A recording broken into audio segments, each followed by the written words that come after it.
Yes, magandang umaga rin, DJ Chacha.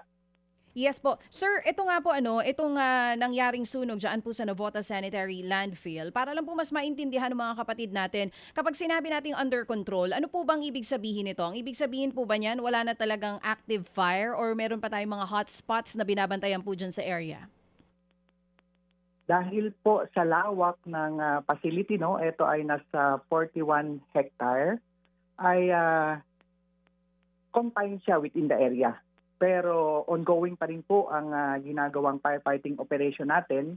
Actually, sa araw na ito, meron ng 2 days and 12 hours.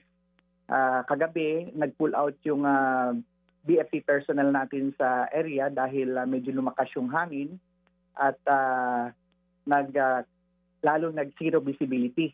No? So kaya para sa safety rin ng ating mga personnel dahil alam naman natin within the area ay talagang puno ng usok at uneven yung mga land area doon. So, dahil po yun po ay talagang makonsider natin ng mga basura at hazardous material ang karamihan. Kaya ang expected po this morning, depende po sa yung sitwasyon ng tubig ng or sa karagatan natin kung possible na ba ang barge no to ferry the 5 fire trucks. Expected po na maibalik yung 5 trucks today, this morning, para bumalik doon to continue the suppression. No? At maliban sa 5 fire truck, ay meron rin ang patuloy yung aming marine fire search and rescue boats na may dalang mga portable pump. No? Yun po ay direkta to pump seawater naman for continuous flooding para i-cool yung area. So, kahagabi ang naging update po ay dahil sa lakas ng hangin ay nagkakaroon ulit ng apoy. No? Kontrolado siya in the sense po na confined siya doon sa nasabing facility. Pero ongoing pa rin po, puspusan at tuloy-tuloy ang isinasagawang hakbang at paraan ng inyong BFP sa pag-apula ng nasabing rubbish fire. Okay, so ang malinaw po sa madaling salita, there is still fire pero under control within a specific area. Ulitin lang po natin, gaano kalaki o kalawak yung area po ngayon na binabantayan ninyo? And may nabanggit po kayo kanina na parang nahihirapan din kayo to fully make the area under your control dahil may mga barge po kayong binabanggit. Anong challenge po bang kinakaharap ng BFP para tuluyang maapula po itong apoy dyan sa Navotas Landfill? Yes po, part of the challenges, no, hindi naman talaga nahihirapan, pero part of the challenges dahil yung accessibility nga doon sa involved na landfill ay through barge lamang. Although ang mga heavy equipment ay kayang daanan, pero yung mga fire trucks natin ay hindi pwede dumaan doon sa hindi compacted na street. Kaya yun yung request natin din kung pwedeng gamitin yung mga heavy equipment para magkaroon rin ng compacted street na madaanan ng fire truck. Pero ngayon talagang hindi possible ng mga fire trucks. Kaya ipiperi natin yun through barge going back and forth doon sa premises nga. So tuloy-tuloy pa rin ang paggamit ng iba't ibang kaparaanan. No? Meron na tayong isa pang ginagawang hakbang, yung gamit ng mga bulldozer para takpan naman or heavy equipment para takpan naman yung mga bahagi na full ang area na at tatakpan ng soil or buhangin para matanggal or ma-deprive yung mga oxygen or kung tawagin natin dyan to smoother no yung blanketing method.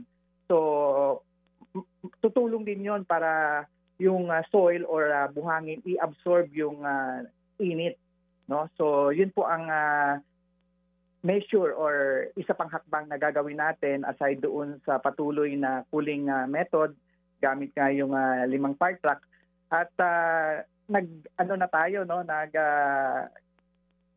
observe na tayo ng incident command system doon para ma-standardize yung command, control at coordination ng nasabing rubbish fire para magkaroon ng effective and efficient response po ng ating mga iba't ibang responders. Maliban sa BFP, andyan po yung ating City DRMO at may tulong rin po coming from the Philippine Air Force. Yes po. Superintendent, we acknowledge po and we appreciate ito pong ginagawa ng BFP, katuwang po yung ibang local government officials. Pero ulitin ko lang po para mas malinaw. tama po, 5 fire trucks sa ngayon. Under BFP ang nandoon para apulahin yung apoy. Pero meron pang ibang fire trucks from LGU and other agencies na tumutulong po sa inyo doon. Kasi naiintindihan na natin ngayon na challenge nga po yung pagdala. Nirororo nyo pa yung fire trucks papunta po doon dahil nga po yung accessibility nito hindi ganun kadali. Kasi maigi po maintindihan yan ng tao dahil baka nagtataka sila kung bakit hanggang ngayon di pa rin fire out. Opo, dahil po sa lawak ng area, no, 41 hectares nga, yung nasabing fire trucks ay 3 po from the BFP yun at 2 from the private. And yun lang talaga ang tanging access, no, walang ibang access. Although meron tayong additional pa na mga portable pump naman, yun po ay direktang nagpa-pump ng tubig dagat para i-extinguish ngayon. Ito ang sistema doon sa mismong ground. Kung ang apoy po ay sa gitnang bahagi, hindi basta-basta makakalapit ang ating mga responders. Kahit po ay patuloy yung paalala natin sa kanila na must wear the proper protective or personal protective equipment hanggat maaari yung self-contained breathing apparatus para hindi makasinghot ng mga usok doon at iba pang mga chemical na meron sa surrounding, ay pag lumubog yung fire boots doon sa uneven na mga basurahan, yung mismong fire boots natin kung saan na sunog ay may tendency na mismong fire boots ng ating mga responders doon ay nalulusaw sa sobrang init ng baga pa sa baba. No, kaya ang tanging talagang makapenetrate lang doon yung mga heavy equipment tulad nga ng bulldozer. Yes po. Yung ating na mga portable fire pump, isipin na lang natin, no, sa gilid ng karagatan ay naglaglag pa tayo ng halos 1.6 na kilometers para magkaroon ng cooling, na patuloy na cooling doon sa mismong kalagitnaan na sunog kung saan kumakalat yung rubbish fire. Oo. Superintendent, malinaw na po ba kung ano ang sanhi nitong sunog dyan sa Navotas Landfill? And help us understand kasi kung di tayo nagkakamali, inactive na po ito, sarado na po ito, tama po ba? Tama po. Ang base po sa ating nakalat na impormasyon, ang nasabing landfill ay non-operational since August of 2025. Ang report sa amin, pagtawag sa amin at pagresponde nung Friday night, no, from the BFP ay na pag-alaman na ang sunog ay nagsimula sa bandang gitnang bahagi. Kaya hindi basta-basta talaga hindi talaga pwedeng basta-basta lapitan dahil po uneven nga yung area, no, wala siyang compact street patungo sa gitna. Kaya mabilis ang pagkalat ng sunog, pero ang dahilan po ay inaalam pa natin, no, ay after po ng puspusang operasyon sa pag-apula ng sunog ay saka tayo mag-conduct ng extensive investigation naman. Although nagkakalap na rin ng impormasyon, no, mga initial investigation ang ating investigador sa ground. Pero ang ating priority as of now ay talagang doon pa sa firefighting operation, no. Again, wala namang mga struktura doon or mga bahay, wala namang madadamay. Kaya talagang nakatutok tayo doon sa pag-suppress ng fire para hindi na ito mag-emit ng usok na nakakaapekto rin, no.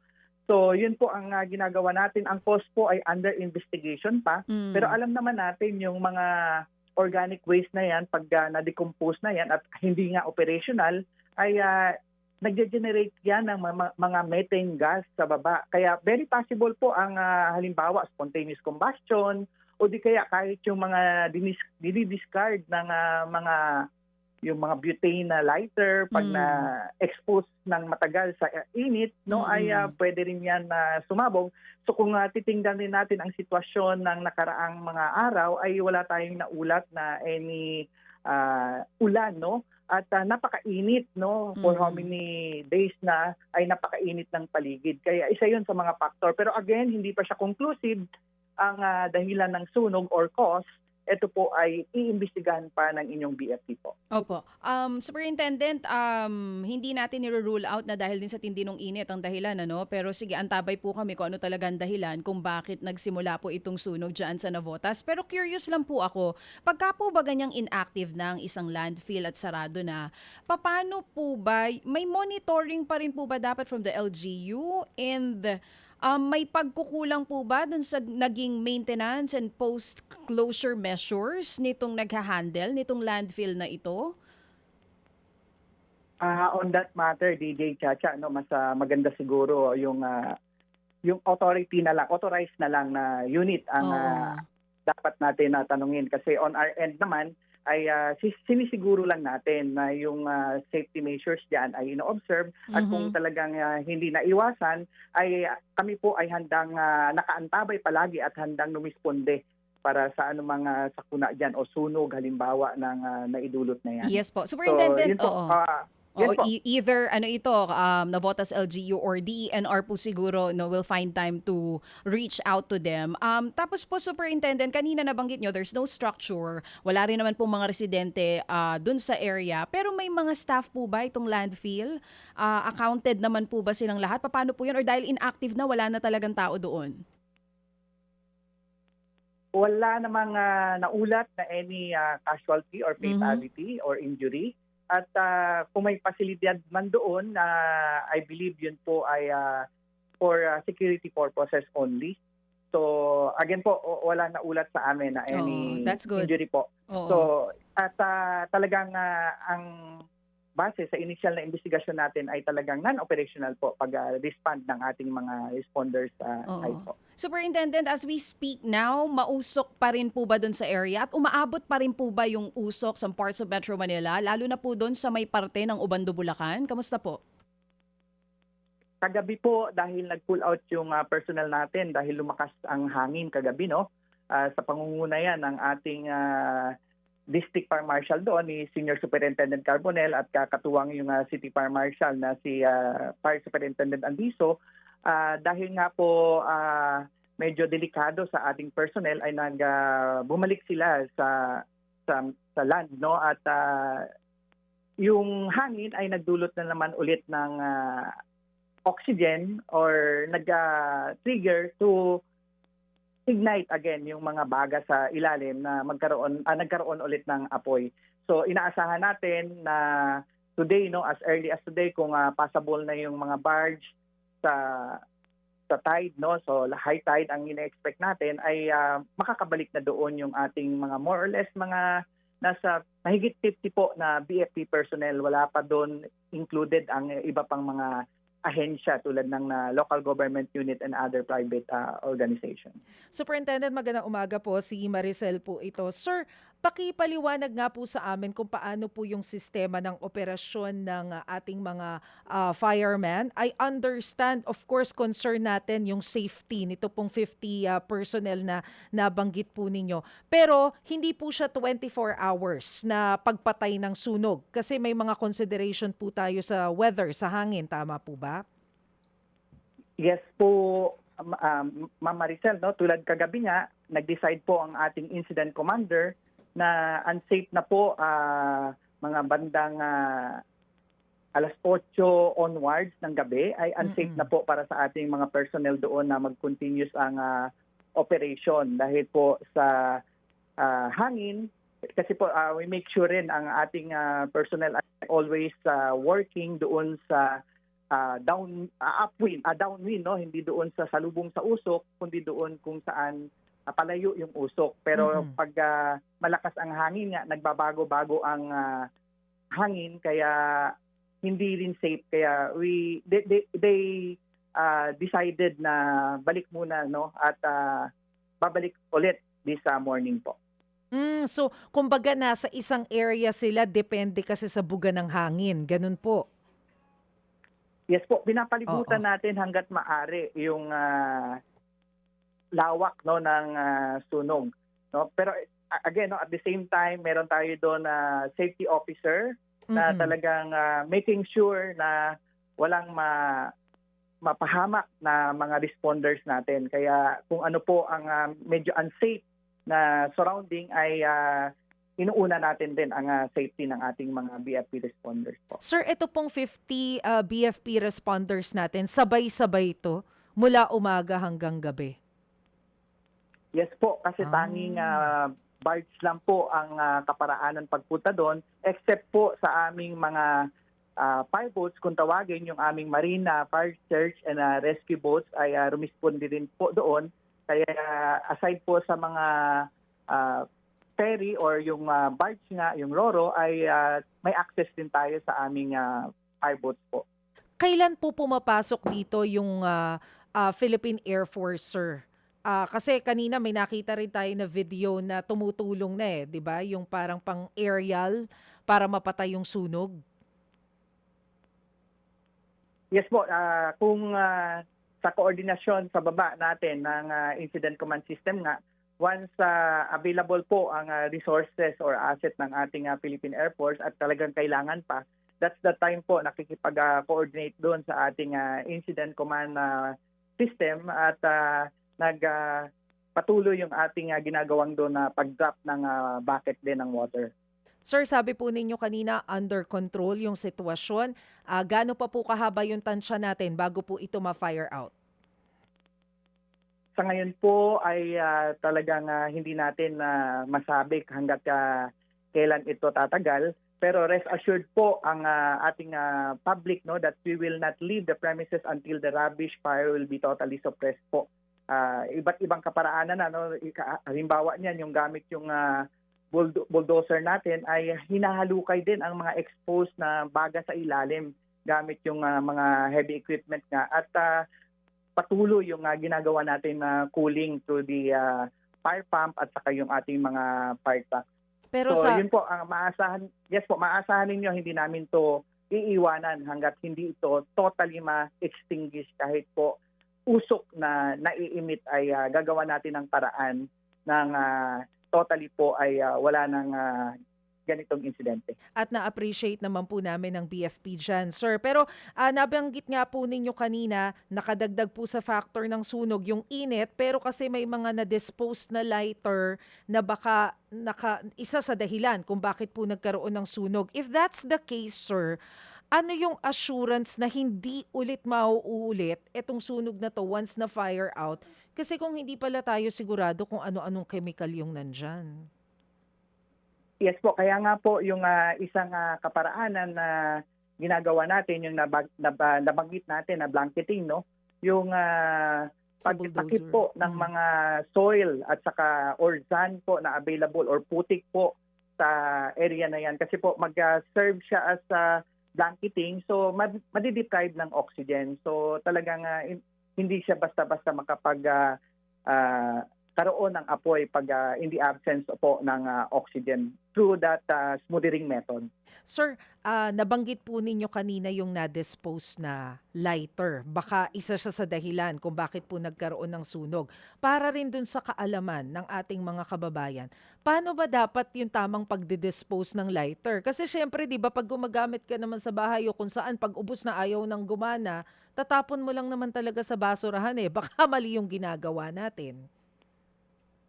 Opo, kaya we make sure po yung pagtapon sa basura talaga yan ay sinesegregate, Kaya yung mga, halimbawa, yung mga tulad niyan, mga waste material ay hinihiwalay yan. Ang sabi ko kanina ay maaari, So hindi siya conclusive Yes. kasi meron naman po halimbawa napatunayan din kasi gabi nangyari, isa pang factor yung halimbawa lang yung mga pwedeng naging dahilan ng nasabing rubbish fire ay maaring yung spontaneous combustion na kusang liliyab lang talaga, wala in the absence po ng any butane na lighter dahil po yung nagde-generate nga ng methane gas, yung mismong sa baba po ay liliyab yun, And other natural phenomenon pa, halimbawa yung time ba yun ay meron bang naitala na mga lightning sa area, yung kidlat po, ay pwede rin po dahilan yun, Dahil gabi nga po nangyari. So, I see. again, ang dahilan ng sunog ay non-conclusive sa ngayon. Kaya hindi tayo pwedeng magsabi pa na ito yung dahilan, although yun yung pwedeng naging dahilan. At rest assured po, we will extensively conduct thorough investigation po para malaman kung ano ang naging dahilan ng sunog. Pero sir, kasi kahit po sabihin natin na halimbawa magkukusa kami na isegregate yung basura para hindi mauwi sa sunog. Bagamat malinaw naman po yung sinabi niyong hindi pa tayo sigurado sa dahilan. Pero kasi nandun yung possibility. Once na segregate kasi yan, pag itinapon nila, hindi ba isang landfill din naman? Eh di pag tinapon yan, sama-sama din.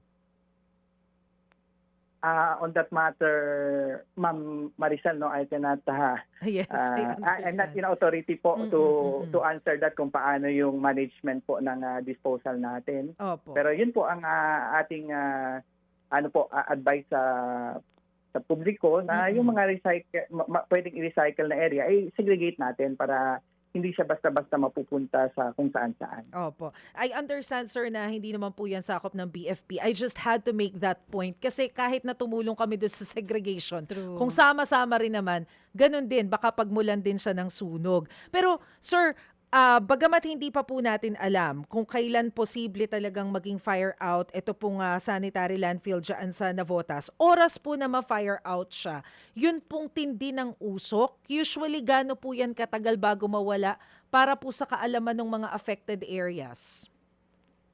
Yes po, kung gagawin natin yung cooling method talaga at hinahalukay nga yung mga other area pa na nag-emit ng smoke, ay makikita natin yan talaga ang baga sa ilalim.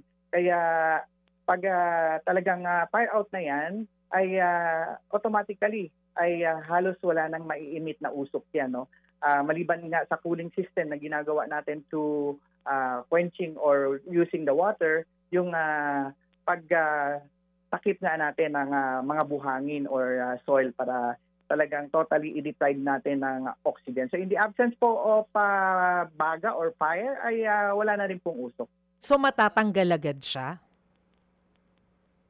Yes po, talagang hindi namin yan iiwanan hanggat merong mga baga. Kaya sa tulong rin ng mga heavy equipment tulad ng mga bulldozer nga, ay tinuturo natin kung saan ang dapat talagang hinahalukay para doon makakapag-concentrate ng cooling at tatakpan natin yun. Opo. No? So yun po ang ginagawa nating operation talaga doon na we are assuring the public naman na talagang kahit usok ang meron dyan ay hindi namin yan iiwanan. Opo. Pero sir, yun nga po, oras na totally mawala na talaga yung apoy, hindi naman agad nawawala yung amoy nung usok. Para makapaghanda yung mga taga Bulacan, yung mga karatig na area, hanggang kailan nila kailangan magsuot ng N95?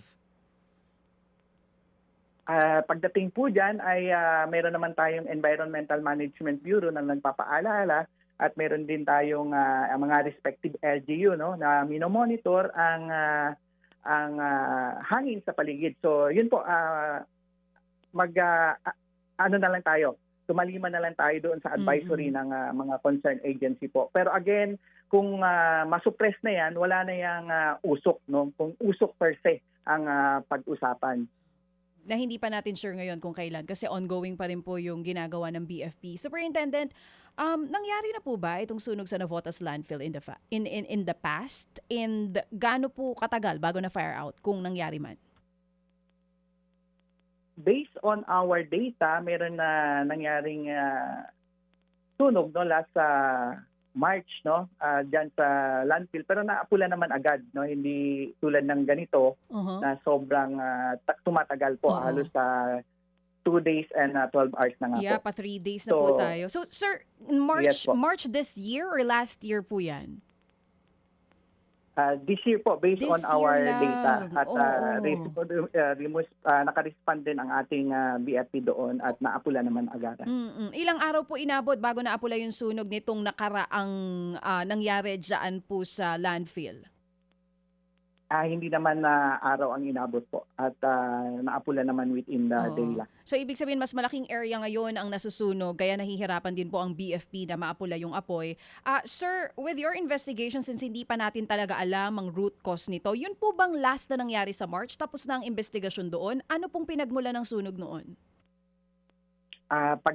Alamin natin ma'am no dahil kukuha tayo ng information galing po from the Navotas City Fire Station. Wala po bang investigasyon na ginawa no ng BFP doon po sa nangyaring sunog nitong Meron po. meron Automatically din. po, ang BFP ay mandated talaga sa lahat ng klaseng sunog, mapapasura man yan or rubbish fire or kahit grass fire or forest fire, ay kasama po sa aming ginagawang investigation yun po. Balikan na kita dyan na Sige DJ po. Chelsa, no? At alamin ko lang sa aming investigation and intelligence division po. Doon po, kasi I cannot ask tungkol sa investigasyon ngayon kasi hindi pa po kayo tapos. So yung last month na nangyari, sir, meron po bang lapses base sa naging findings ng BFP?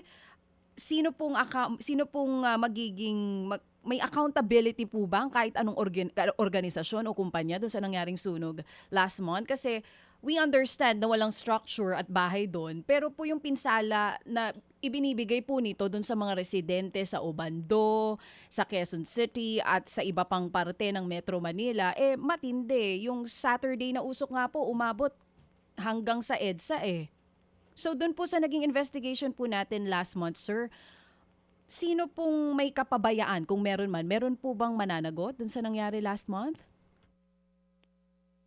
Again po, alamin ko muna po ang detail of the investigation na nangyaring sunog kasi hindi naman kalakihan yon at agarang na patay. No? Pero again po ay alamin natin kung ano po ang nagiging investigation final investigation sa nangyaring sunog. Oo, sige. Antabay po kami doon, Superintendent. Alam namin busy rin po kayo ngayon. So, paano po natin masisiguro sa publiko na ngayon po, lalo po doon sa mga residente na hanggang ngayon pagising sa umaga, matindi pa rin yung usok doon sa area nila, na merong mananagot this time sa nangyaring sunog dyan sa landfill? Meron po ba?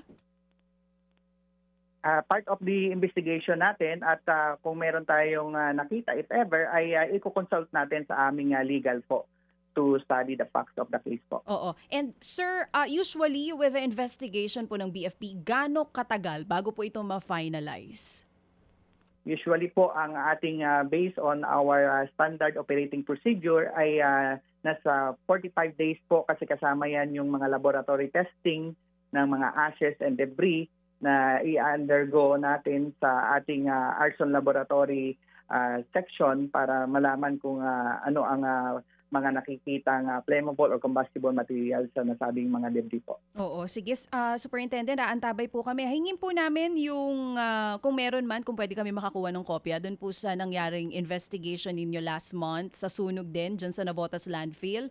Kung ano man po ang findings nyo doon. At kung matapos po itong ginagawa nyo ng investigasyon dyan sa sunog ngayon, hihingi rin po kami ng kopya. Medyo iiba lang po ako ng topic, sir, para sa mga nakikinig din po sa atin ngayon. Nitong nakaraan, inanunsyo po ni DILG Secretary John Vic Remulla na may 45 current at former BFP officials po ang haharap sa reklamo sa Office of the Ombudsman. Kaugnay po nitong anomalous fire truck procurement from 2018 until 2024.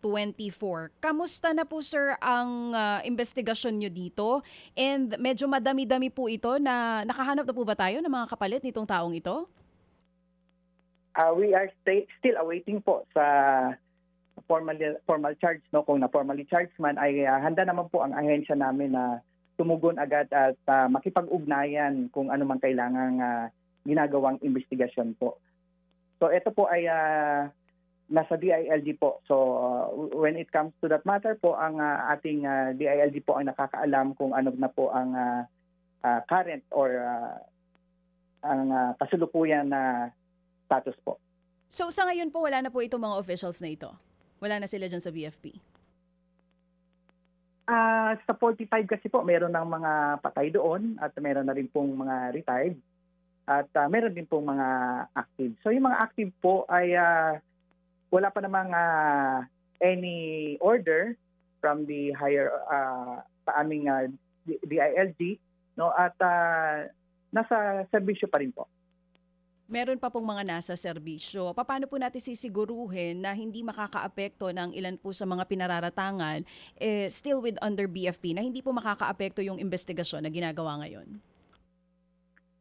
Again po, kami po ay handang makipagtulungan kung meron na papasok, halimbawa, particular na ang ombudsman No, we are awaiting for any order. Kami po ay maasahan yung good soldier kung any order po na may ibaba sa amin ay kami po ay susunod at tatalima diyan. Oo, ilan po sa 45 officials na inaakusahan ang still with the BFP po, sir?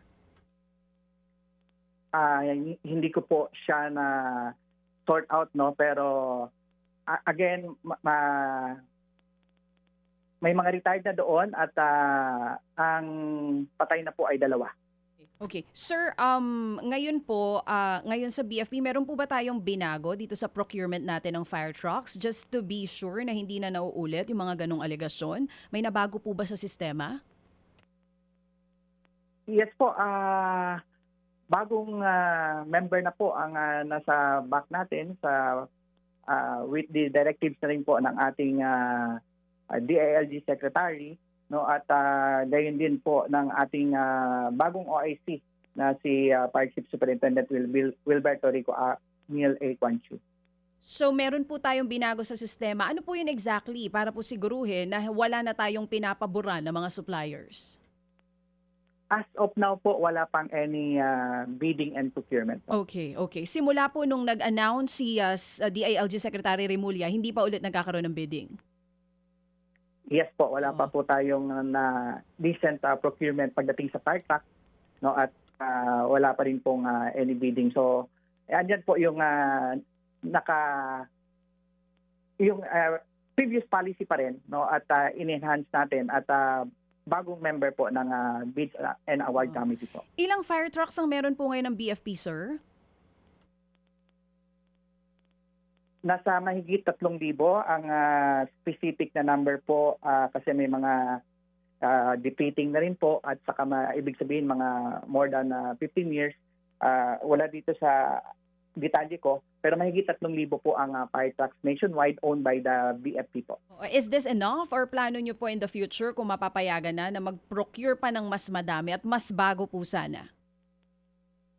Yes po, kasama yan sa modernisasyon na ginagawa ng BFP po based on the BFP Modernization Act din ang patuloy na procurement po ng kakulangan fire trucks at gayon din ng mga infrastruktura na mga wala pang fire station sa mga ibang munisipyo lalo na sa area ng Mindanao, no, yung BARM. So may mga mahigit kumulang pa na mga more or less 60 ang wala pang fire station nationwide sa mga remote area.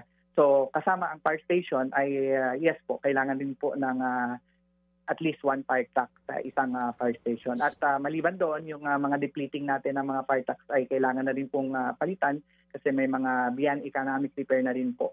So part of the modernization na ginagawa po.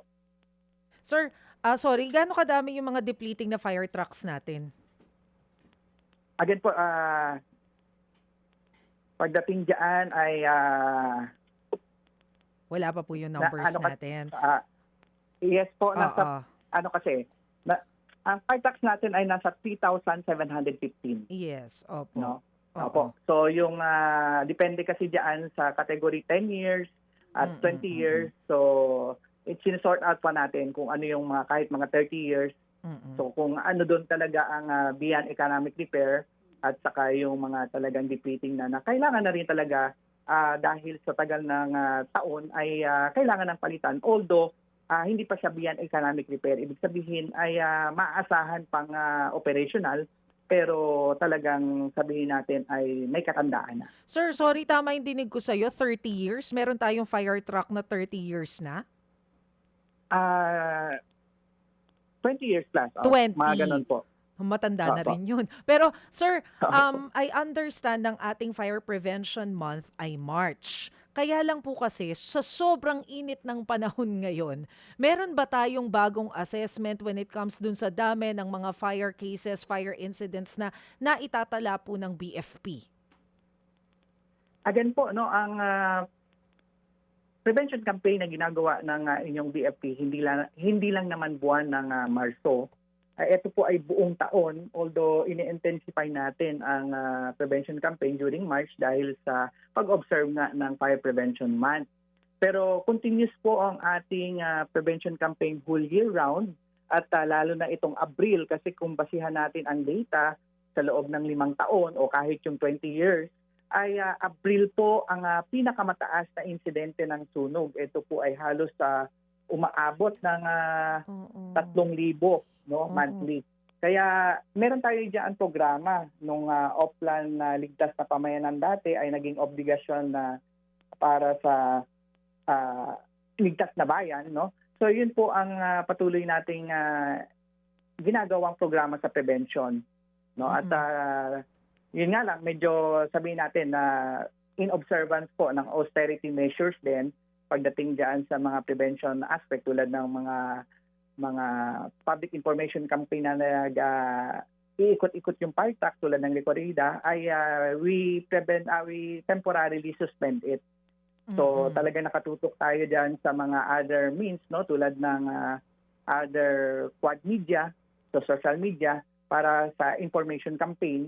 Pero pagdating diyan sa operational matter, ibig sabihin sa pagresponde ng anumang sakuna yan ay rest assured po kami po ay hindi ma-delay or maantala po. Kami po ay laging handa diyan. Opo. Sir, ano po ang dahilan? Bakit po kaya buwan ng Abril yung naitatala nating pinakamaraming fire incident? Ito ay kung titingnan natin sa ating heat index, no, na taon-taon ay Abril po ang pinakamainit, I see. no, na buwan. Opo. Kaya may Mm-mm. factor rin talaga ang init ng panahon dahil tuyong-tuyo na yung paligid. Kahit yung mga dahon natin sa bakuran, konting baga lang po at mapunta diyan kahit yung mga irresponsableng pag-discard ng mga cigarette butts ay pwede siyang maging dahilan ng sunog or yung mismong nagsisiga. Tapos sa lakas ng hangin, yung alipaton yan ay mapupunta doon sa tuyong-tuyong paligid ay pwede ring mag-cause ng sunog. Maliban dyan, sa sobrang init ng panahon, mas marami po ang gumagamit ng mga dikuryenteng kagamitan tulad ng electric fan at mga air condition at halos wala ng patayan kasi kahit gabi ay mainit pa rin. So yun po, tumataas din po ang insidente ng sunog ng ang dahilan ay electrical fire. Yung mga overheated natin na mga kagamitan o di kaya yung dahil karagdagang mga portable electric pan halimbawa, yung mini pan ay tinatangkilik yung mga substandard kaya may naulat tayo na kusang lumiliyab or sumasabog yung mga lithium ion na mga substandard na yan na hindi DTI approved, no? Kaya dahil sa init ng paligid, yan po yung mga factor na kino-consider natin na yun din po ay directly proportionate po sa pagtaas ng number of fire incidents. So ang common cause po ng mga fire incidents dito sa atin usually yung mga appliances, maling paggamit, electrical wiring. Ang based on our data, no, yes po 31% ang kadahilanan ay electrical fire. Hindi lang po electrical appliance yan. Kasama na dyan yung mga electrical wiring na abuse use of electrical wire natin or electricity dahil po sa overheated o di kaya nag-short circuit o di kaya yung other factors pa na nagiging dahilan ay electrical fire. Pangalawa po yung open flame o di kaya yung halimbawa kandila naman, nakasinding kandila na naiwan o di kaya flame from the cooking equipment, unattended cooking equipment. So pangalawa yan, nasa 21%, no?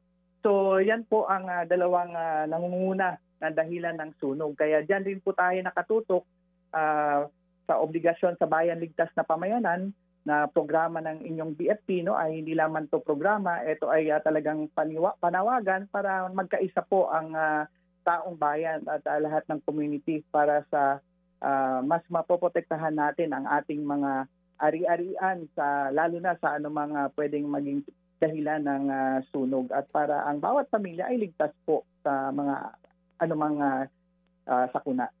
Sige po sir, mabilis na paalala na lang po siguro doon sa ating mga kapatid, yung mga common mistakes bukod po doon sa nasabi ninyo na nag-overheat na mga appliances, yung mga maling paggamit ng mga electrical wirings. Go ahead sir. Again, no, yes po, maging katuwang tayo sa pag-iwas ng sunog. No, ang dahilan ng sunog na yan na pwede nating maiwasan tulad ng mga electrical appliance natin, pag hindi na ginagamit, ay i-unplug natin, lalo na pag umalis ng bahay.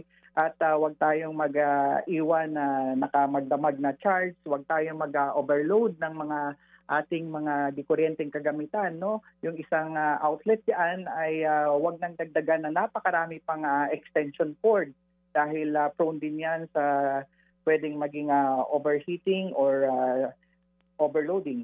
No, at gayon din pag tayo nagluluto dahil sa init ng panahon din ay palagi kahit hindi mainit yung panahon, no, palagi nating bantayan. Huwag nating iwanan yung ating mga niluluto dahil dahil yan din po ang isang kadahilanan. Yung mga kandila natin, huwag nating iwan to basta-basta. Make sure po yung mga kandila sa altar, no, ay patayin natin. At again po, huwag na tayong tumangkilik ng mga substandard na kagamitan na di kuryente, yung mga halimbawa mga power bank na yan na nagiging tumataas rin ang kadahilanan ng sunog dahil diyan sa mga hindi DTI approved, no, dahil na talaga nagpropagate or nagkalat sa mga bangketa kahit sa online, kaya hindi talaga maiwasan, marami ang talagang tumatangkilik pa. So maging maingat tayo sa mga pwedeng mangyaring sunog sa atin. At kung hindi talaga maiwasan, huwag kalimutan na tumawag sa 911 at makaresponde ang inyong BFP, no, at ang mithiin namin within 5 minutes dito sa Metro Manila ay makaresponde agad, o di kaya outside of Metro Manila ay 7 minuto ang ating goal, no, to respond para hindi na maging conflagration ng isang sunog at maagapan natin. Maraming salamat po Fire Superintendent Anthony Arroyo. Sir, ingat po kayo, lalo na po yung inyong mga kasamahan na nandun pa rin ngayon sa Navotas landfill at patuloy na inaapula po yung apoy doon. Maraming salamat po sa panahon. Yes, God bless din po. Maraming salamat din, DJ Chacha at Miss Maricel. At ligtas na araw po sa lahat. Yun, Salamat si Fire po. Superintendent Anthony Arroyo. Mga kapatid, para sa iba pang mga balita at impormasyon, sundan niyo po kami sa X, Instagram, Facebook at syempre sa TikTok, True Network PH. Mag-subscribe din po kayo sa aming YouTube channel, True Network. May website din po tayo, truenetwork.ph. At pwede nyo rin po kaming mapanood sa Channel 19 ng aming True FM TV. Lagi pa rin makinig sa radyo dito po sa 105.9 True FM dahil dito, laging true sa'yo, kapatid. Ito tayo sa